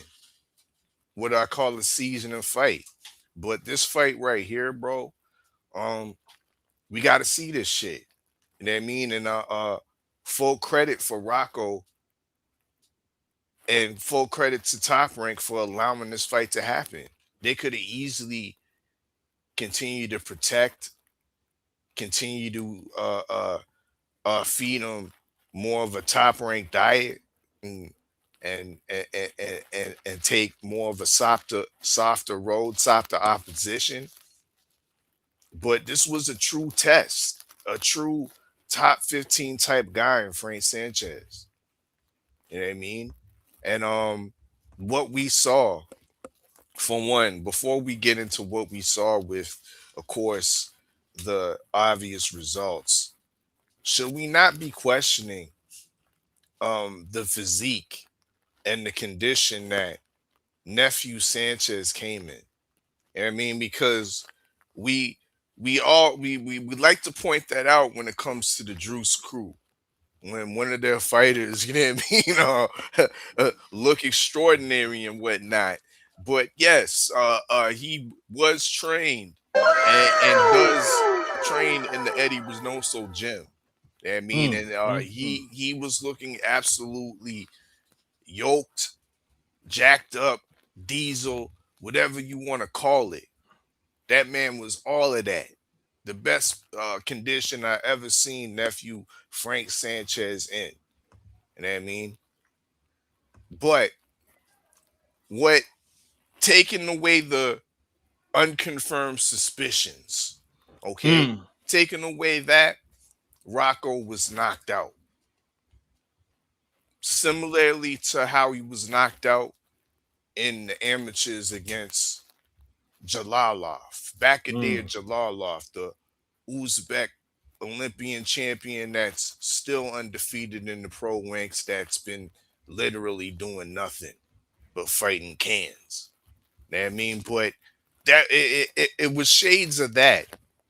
And what this ultimately shows me, 503, is that our boy Rocco does not have a world-class chin. You know what I mean? Because what we saw in the main event when old boy got knocked down, he was able to get up. And there was the possibility he was able to continue to recover, but the referee took away that. You know what I mean? But in this situation, Rocco got packed up. He got, well, what that New York brother say, he got took to Ping Nation. Packed up and took to Ping Nation, bro. You know what I mean? That's what happened to Rocco. And there was no need for a count. Because there was no recovery. Man wasn't able to get up before the 10 count. You know what I mean? Called this nigga a 10 count Richie. You know what I mean? That's how bad it's shit. He need to work on his defense, bro. Straight up and down. Reckless, fatal mistake. You know what I mean? Caught him, and his chin has been exposed for not being world class. Not good enough to fight within the tiers of the top 15. Nephew Frank exposed that. You know what I mean? You should hope if your defense fails and you get clipped with the punch, you're going to get wet in this game. But you should hope that if you get clipped with the punch and you get knocked down, you still have the ability to get back up and Mhm. at least try to continue the round and have some type of recuperative abilities. But we ain't see that, bro. Defense needs to be definitely worked on. I'm still gonna be a fan of Rocco, but that was highly disappointing. You know what I mean? It was a somber night after what I saw. I mean, after that knockout, I was hurt. You know what I mean? And to to even peel it even deeper, he was a real hope, a real American heavyweight hope that was being put on. We saw what happened to Jared Big Baby Anderson. Rocco was the next in line. He was talking the talk the way we like the way we like to hear it. He was calling out Moses Atuma. Yeah, I want that smoke. Yeah, that's a fight that makes a lot of sense. Mm-hmm. But yeah, he didn't carry his part of the bargain, Five. I mean, he failed the heavyweight American landscape. Back to the drawing board. Okay. Why do American heavyweights keep falling short internationally? It seems like now with this new batch of American heavyweights, we can't seem to get out of get out of fourth gear. You know what I'm saying? And rev up the engine how we really want to and hit the highway. Because we keep running into brick walls internationally, right? This is the second heavyweight of this era to fight someone on the other side of the pond and come up short. Um, even though Uncle Frank is Cuban, this fight took place on a Ring Riyadh card, right? This fight was held in Egypt, so you have to put all that into perspective. He fought on the road against a non-American heavyweight, a Cuban heavyweight, which we know Cuba is known for having great fighters. Some might say the Cubans are better than the Americans, right? Depending on who you have a conversation with. You know what I'm saying? So that's just something to keep in mind. Um, but when you think of great American boxing heavyweights, right? You think of the Tysons, the Holyfields, the Foremans, the Riddick Bowes, right? You know, you think of those guys um that held down. Of course you think about Muhammad Ali, but he's everybody's GOAT, right? Joe Frazier, you know what I'm saying? Ken Norton. American heavyweights have dominated since the beginning of boxing. You know what I'm saying? We go all the way back down to Jack Johnson, right? To see, I mean, America has always had a great heavyweight. You think about the Brown Bomber and Joe Louis before we had a Bronze Bomber and Deontay Wilder. Even Deontay Wilder, man. When Deontay Wilder, reigned, and he fought the Cuban and Luis Ortiz. He was able to, get King Kong Ortiz up out of here. So this fight is very, very symbolic to what the usual suspects have been saying. You know what I'm saying?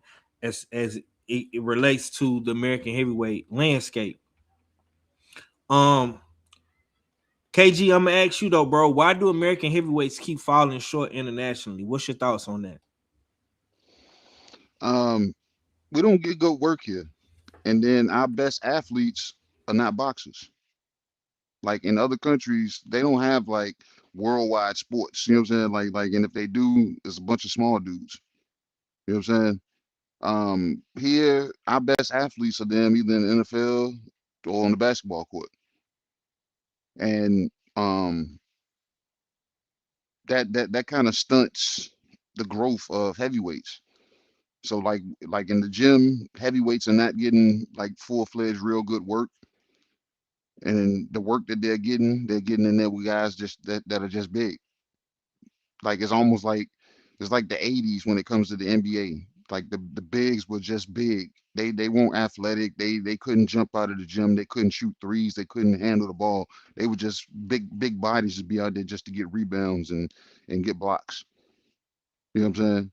But now everybody has like a different edge with them because of the training regime that they utilize.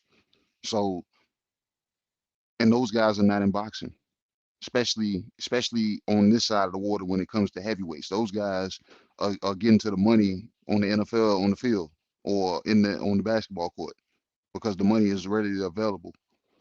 Big guys, big bouncers. I mean, big boxers. They're usually bouncers. They're usually security guards. They're usually just some big dude that say, people say he can hit hard.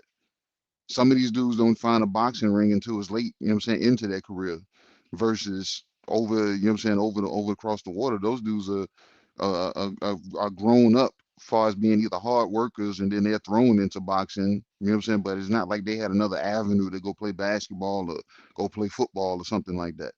It just didn't pan out like that. A lot of American heavyweights that, you know, well the ones that I know I can talk to on a regular basis, they tell me the best heavyweight sparring they get is across the water. When they get the call to go over, to go help somebody prepare for a camp, they said that's the best sparring that they usually get. Like they'll get heavyweight sparring here, but it's not like iron is really sharpening the iron. It's just like you're the iron and you're just hoping somebody, you know what I'm saying, of equal, you know what I'm saying, toughness shows up. But like I said, we sell ourselves short because it's like there's no real avenue. In high school, you know what I'm saying, when you was in high school, you played football or basketball, you ran track. It won't no boxing classes, you know what I'm saying, in school. So it wasn't like no portal for guys to go directly into the heavyweight division. It's either you found a boxing gym after school, and usually it's like a lot of small guys. Like here, we don't have a lot of big guys. You know what I'm saying? We don't. We really don't. You know what I'm saying? I can pull up to maybe 3 or 4 different gyms. It's probably 2 or 3 heavyweights in each gym. You know what I'm saying? Everybody else is, you know what I'm saying, 180 pounds and below. So it's not like, you know what I'm saying, that's like a real avenue because big dudes is making money somewhere else. Because it's kind of hard for you to be the next big damn heavyweight when a heavyweight fight don't last long sometimes.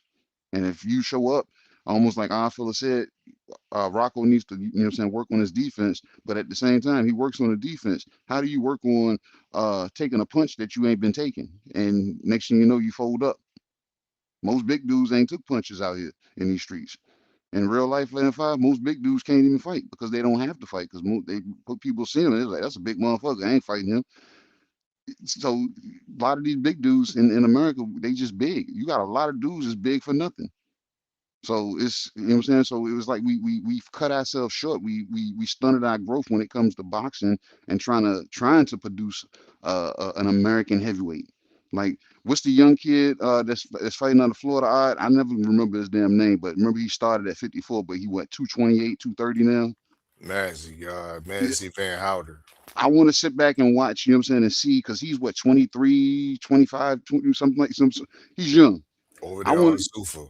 Yeah, so I want to see, you know what I'm saying, if he can be the next American, you know what I'm saying, but I don't want to put too much on it. So that's why I don't know his name yet to say it out loud, so y'all casual fans can't go, you know what I'm saying, go tank that product over there. I want to just let him do a slow burn, and about his 10, 15 fight, that's when people start taking notice to him. You know what I'm saying? So, but I think he you know what I'm saying, he might have possibilities, but we don't know yet because he has yet to really fight anybody. So, but America, bro, it's too far and in between. Big dudes don't like to fight, man. We just look big for, you know what I'm saying, sometimes for nothing.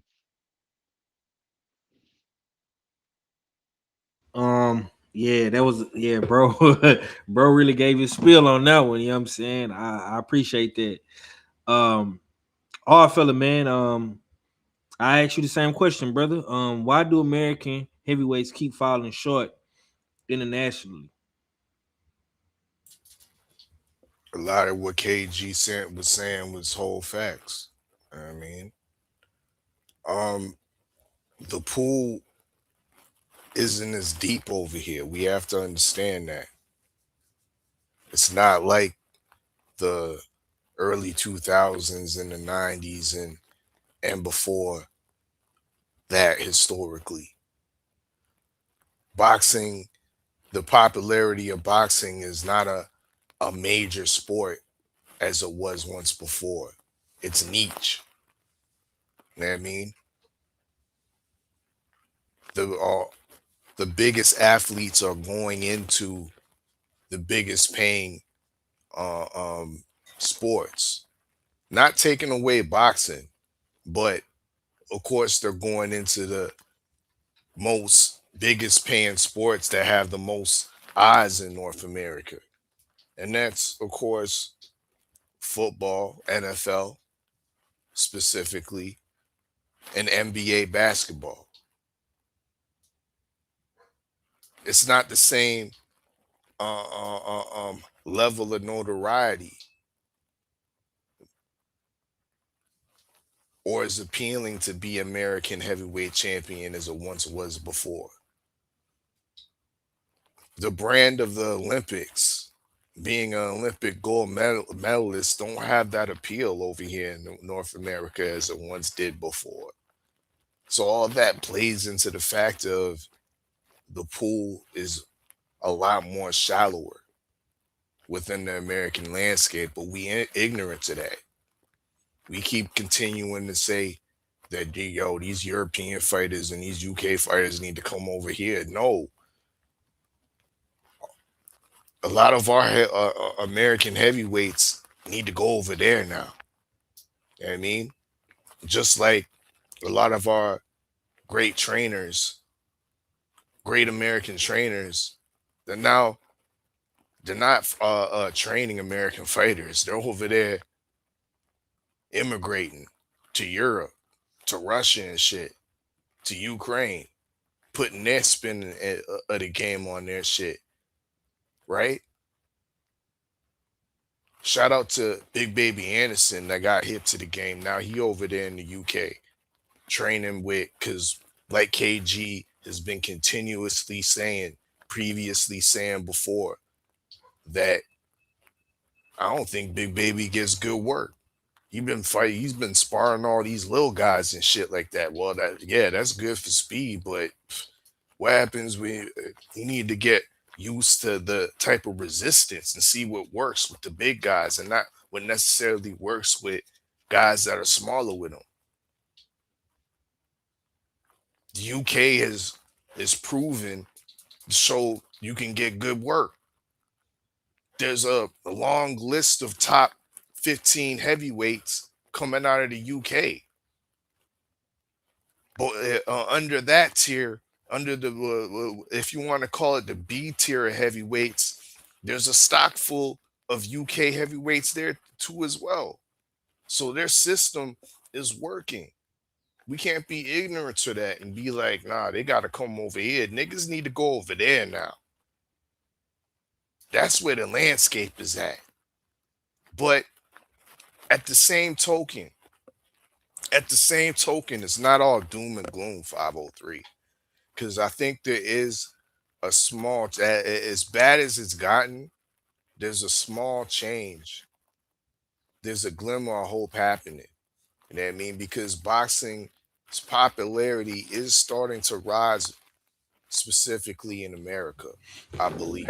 Okay, stop right there because you're going into my next segue, and I want you to stay on the mic. Answer this, bro. Does America need a new heavyweight boxing culture?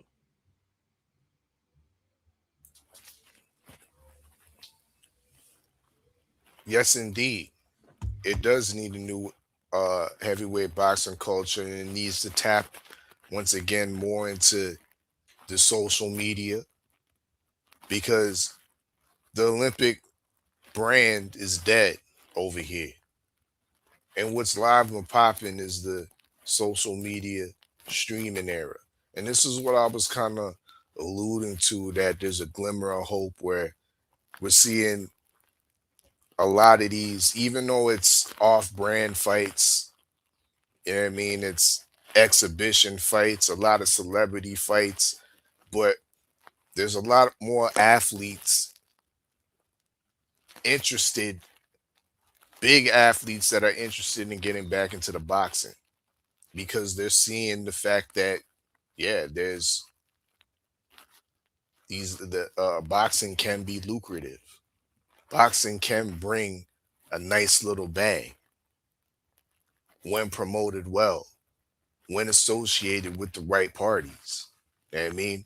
When put with the right networks, it's gonna make you a viral moment and put you in a position where you're viewed by a lot of eyes, right?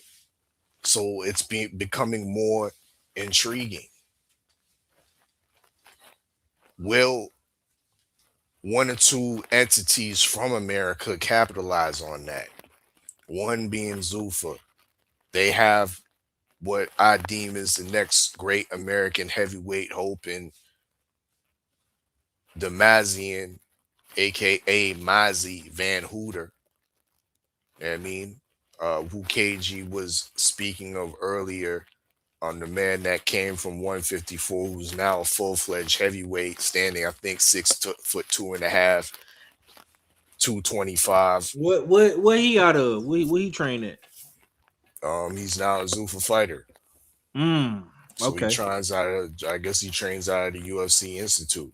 I mean, and since he's been over there with Zuffa, I believe he's 2-0 with 2 KOs.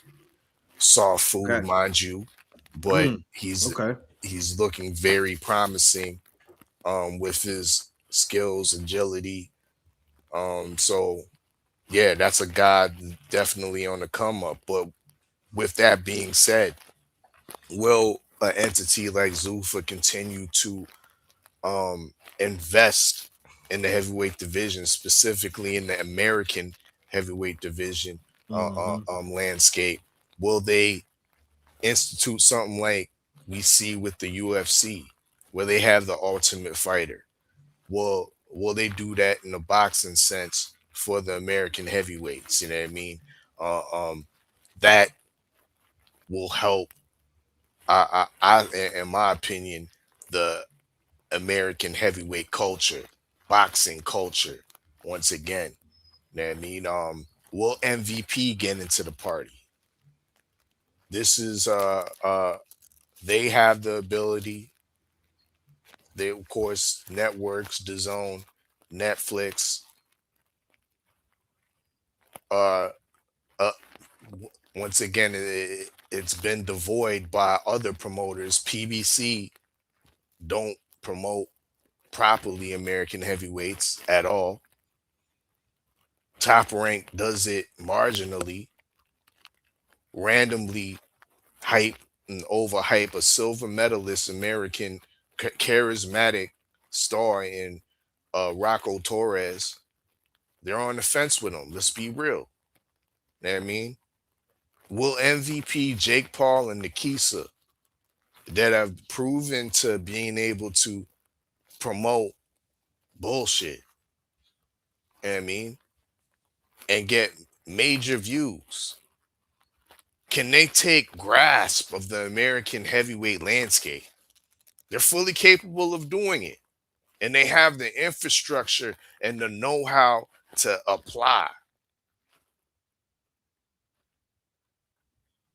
They got the social media know-how to get in those networks for the ultimate maximized viewership. So, yes, 503 here, America, North America on the whole needs a new heavyweight boxing culture. And one of those two entities from America need to implement and need to take hold of that shit and not rely so much on our guys having to go across the pond and get that work over there in UK. They need to understand and start to rebuild what's here.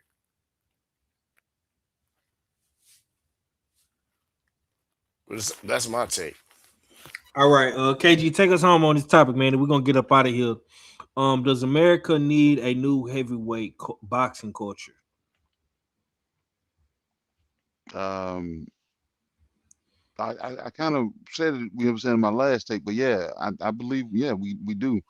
But and our fella, you know what I'm saying, he's pointing in the right direction.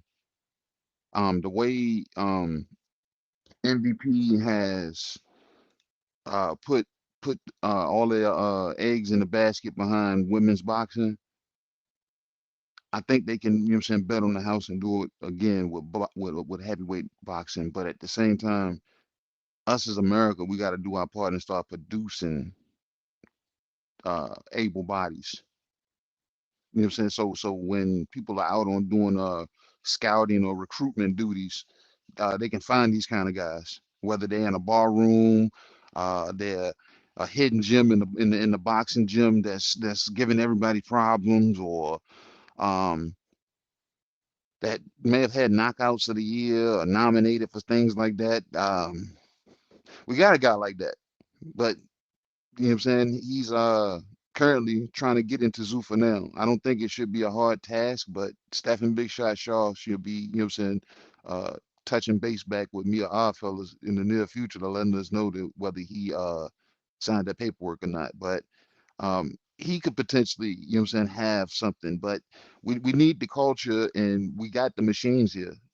We got one that's housed in Vegas, and I know quite a few heavyweights that's in Vegas right now. One of them in particular that might still have a little bit of life in him. He's fighting in the Team Combat League right now. And then there's other heavyweights that's in Vegas. So we can do it, but boxing, I mean, heavyweight division is what started boxing. Is the machine moving away from it? That's the thing, because I don't see like no real push when it comes to it. So if that's the case, man, like MVP and Zuffa is gonna have to, you know what I'm saying, help. But like I said, us as American people, we got to get the right people clapping the right cheeks so we can genetically produce the right beings. You know what I'm saying? Because that might be what it comes down to. So This nigga said clapping the right cheeks. hey, man, you know what I'm saying? It's all about genetics, man. You know what I'm saying? We you know what I'm saying? We a 6'5" damn 250 damn, you know what I'm saying? You know what I'm saying? Black King might have to go find him a damn 5'9", 5'10" damn, you know what I'm saying? You know what I'm saying? 180-pound, 190-pound damn queen, and tie her ass down, and you know what I'm saying? And produce a damn world champion. I Nah, don't know. nah, bro. Nah, they don't do. They ain't got to do all that. We just can't be ignorant to the fact, bro. Look here. I mean, when it comes to basketball, look at Canadian basketball. The MVP of the league in the NBA is Shea from my city, Hamilton, Ontario. Right. But you know why he's the MVP? And I mean, shout out to his boxing or his basketball pedigree in the city, but he took it all the way by going to the States. You know what I mean? Going to the States in his senior year and immersing himself in the high school in the basketball collegiate culture over there. You know what I mean? Then going to Kentucky. You know what I mean? And establishing himself in the American system. You know what I mean? Which is the best basketball system in the world. That's what built Shea Gilgis Alexander. You know what I mean? Not not the Canadian collegiate system, not Carleton University. Shout out McMaster, York University. It wasn't them universities over here in Canada. It was Kentucky, my nigga. You know what I mean? But same way in boxing, we don't got the collegiate system of boxing no more for heavyweights. our heavyweights might need to go over there to Europe, you know what I mean, from a younger age, you know what I mean, and get tapped in to what they doing over there. You know what I mean? So we can get on the same level.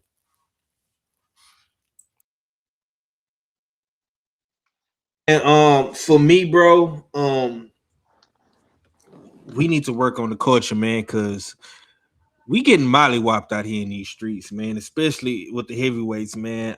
It's a little bit embarrassing. I mean, I'm a little bit embarrassed. It's embarrassing. You know what I'm saying? I don't like it. I don't like it. You know what I'm saying? But you know, everybody had a era. Everybody had a run, man. And like I say, the UK European market, the heavyweight market, they doing their thing, man. Especially with the heavyweights. I'm paying close attention to what they got going on in the UK.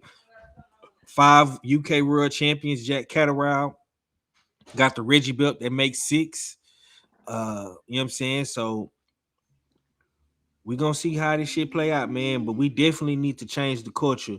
If these guys gotta go to the to Great Britain, if they gotta go to Europe, if they gotta goddamn go train with Usyk, you know what I'm saying? Yeah, man, we gotta work on that. You know what I'm saying? We do got a couple of heavyweights on a up and up right now on the come up. You know what I'm saying? I'm not even gonna say their names, but because I don't want to get no hope up. You know what I'm saying? But we gonna see how this shit play out, man.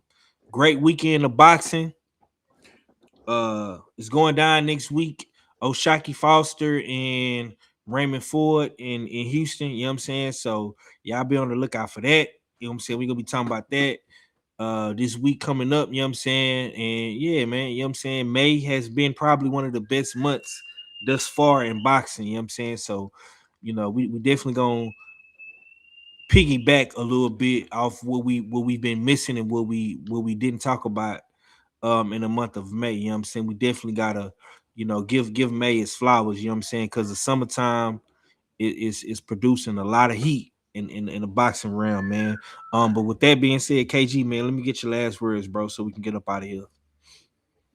Man, per the usual, man. It feel like it's been forever, man, but this has been another good one. Shout out to everybody that pulled up. You know what I'm saying? Shout out to the, you know what I'm saying, for you damn, you know what I'm saying, opening the damn doors up and producing US6 Sunday today. You know what I'm saying? I was just sitting back chilling, man. I've been waiting to talk some boxing a little bit. Just been chilling. But other than that, man, you know what I'm saying? Like I said, it's been a good one. Y'all tap in to US6 Sports and Entertainment Hub. My last open mic, you know what I'm saying? I think that was pretty dope. Me and our fella, the menu alone, that carry quote, I think it's gonna be a staple on the menu. Tales from the B side. Um, don't quote me on this, but I think I got some coming. We got one coming up this weekend, coming up next weekend, you know what I'm saying, to be exact. And then we got a few other things that I'm cooking up on, and might be a real conversation. You know what I'm saying? The odd fella, I think he's trying to put that together. We'll touch base on that. But other than that, man, you know what I'm saying? Any damn thing y'all see this US6 logo on, man, y'all gonna find me, Five, my boy Odd. Um, uh, Red might be tardy to the party, but you gonna catch him there too. And Mac, you know what I'm saying? He's either there, in the chat, here in spirit, or you know what I'm saying, he pop up and say, we'll go down. But other than that, man, you know what I'm saying? It's been a good one, Five. Yes, sir. Yes, sir. I was trying to get Red to pull up, man. Red had some coaching duties he had to get to, you know what I'm saying? So, I'm not mad at my brother. I know y'all on Well, y'all football. we ain't play football this weekend, man. Well, we didn't. You know what I'm Yeah, saying? We yeah. observed we observed Memorial Day. You know what I'm saying? The girls, they got championship game next weekend, and then when that championship game ends, then we're in the mid part of the travel league squad. You know what I'm saying? So baby girl playing 2 different leagues, you know what I'm saying? So one's about to come to the close and the other one is about to get real hot and heavy because now the teams damn see that this team up here in Richmond ain't shit to play about. Yes, sir. Yes, sir. I like to see it, man. I like to see it, man. Keep dropping them clips, man, and them videos, man. You know what I'm saying? Highlighting the journey, you know what I'm saying? All fella, with that being said, man, close us out, bro. Hmm. Indeed, and another dope one. Y'all, y'all know what it is when you you know what I mean, come up on Usual Suspect Sundays. You definitely get the hottest boxing topics. Of course, reaction, breakdown, and straight real talk. You know what I mean? Salute to everybody that's pulled up in the chat. Both platforms, Smoke City Mobcast. Of course, Hard Hitter Sports and Entertainment. Smash the like button on your way out if you haven't already. In the dig, make sure y'all tap into Usual Suspect 6.com. Salute to all the clean fighters. The Clean Fighter campaign continues. Clean Fighter Quick Draw Randall. You know what I mean? Quentin Randall, I believe, has a fight upcoming June 12th in the dig. Get more information once again on usualsuspect6.com on his upcoming fight. Salute to the Nightmare Spence, clean fighter, Natasha the Nightmare Spence. She's also fighting in Washington State at a casino over there on one of them Indian reservations. Rematch against Marcela Cornejo. You know what I mean? She won the first fight. She giving her a rematch, moving up in weight for this rematch. You know what I mean? And yeah, she's gonna do the due June 12th. More information again on the website, usualsuspect6.com. Once ticket information is available, it will be included in the link within the website in the clean fighter portion. So yeah, salute to everybody. We looking once again, usual US6 Sports and Entertainment Hub. Be on the lookout for the next open mic. Yeah, of course, curry goat has been a staple menu. We might also have to add a little bit of turkey on that plate as well. You know what I mean? Serve up some turkey because yeah, turkey is definitely a hot discussion, and I think is deserved to be on the open mic menu. Let's hope. Let's hope. I put the call out there. You know what I mean? To our boy Rico. You know what I mean? He was paid in full. Definitely was paid in full because he was paid by the Riyadh season. In the dig, but I did put up the call to Rico.